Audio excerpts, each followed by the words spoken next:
plutôt ce qu'on appelle la filière médico-sociale, c'est-à-dire ça fait 30 ans que je travaille dans le secteur social et médico-social, soit dans des organismes publics, agences ou des collectivités. En conseils départementaux, j'ai exercé des fonctions de directeur général adjoint aux solidarités ou des directions générales d'associations, d'établissements variés. J'ai commencé ma carrière en région parisienne et ça fait maintenant 17 ou 18 ans que j'ai rejoint les Pyrénées, mais Atlantiques, où voilà, j'ai à la fois travaillé à l'Institut du travail social, le conseil départemental, et puis plus récemment l'association des foyers amitiés qui accueillait 1300 personnes, soit sans domicile fixe, demandeurs d'asile, jeunes de la protection de l'enfance, femmes en difficulté pour des violences familiales et des personnes sortant du secteur psychiatrique et qu'on accompagnait. Alors, comment êtes-vous arrivé dans la filière préfectorale? Ce qui a été assez déterminant dans mon choix, c'était trois choses. C'était d'abord le soutien indéfectible des services de l'État dont l'association a bénéficié pendant le confinement, je connaissais l'engagement des services de l'État, mais pour le vivre au plus près, qui m'a marqué. Des rencontres aussi qu'on fait au gré des territoires et quelques personnes, membres du corps préfectoral, qui m'ont confirmé dans ce cheminement et qui m'ont donné aussi envie de me dire mais ce travail-là, j'aimerais bien le faire et j'aimerais le faire si possible comme les personnes que je vois là. Et puis, même si, et ce n'est pas du tout restrictif, le secteur social et médico-social m'a beaucoup nourri, m'a fait grandir, a fait aussi ce que je fais aujourd'hui.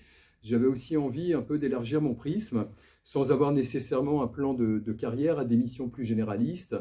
Et c'est comme ça que je me suis présenté aux sélections du corps préfectoral. Et c'est à la fois avec honneur et le sentiment d'une chance, voilà, 53 ans, de pouvoir les servir, et qui plus est sur ce territoire-là qui ne m'est pas complètement inconnu.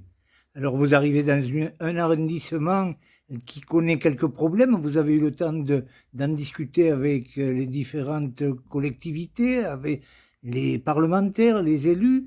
Qu'est-ce que vous en tirez actuellement de cette rencontre? Effectivement, l'arrondissement, comme tout arrondissement, peut avoir des problèmes, mais il y a aussi de nombreux atouts. C'est surtout ça aussi qui m'a été présenté par les grands élus, les représentants d'organismes ou autres.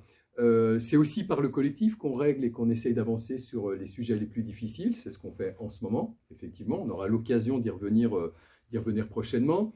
Mais ce territoire comporte de nombreux atouts, tourisme, thermalisme, comporte aussi, l'État s'est massivement engagé autour de Lourdes et ça irradiera autour de Lourdes et pas que seulement sur le périmètre de Lourdes.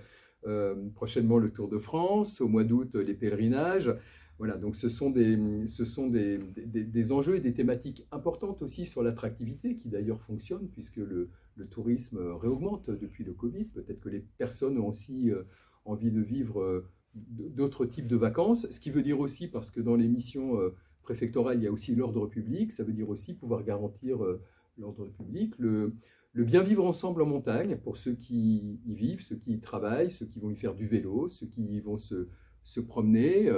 Il y a une sensibilité aussi au respect des territoires, des animaux. Voilà, donc il y a aussi ces missions-là, et qui sont des missions finalement aussi protectrices des uns et des autres pour un bon usage et un bien vivre ensemble à la montagne, quels qu'en soient ses échelons.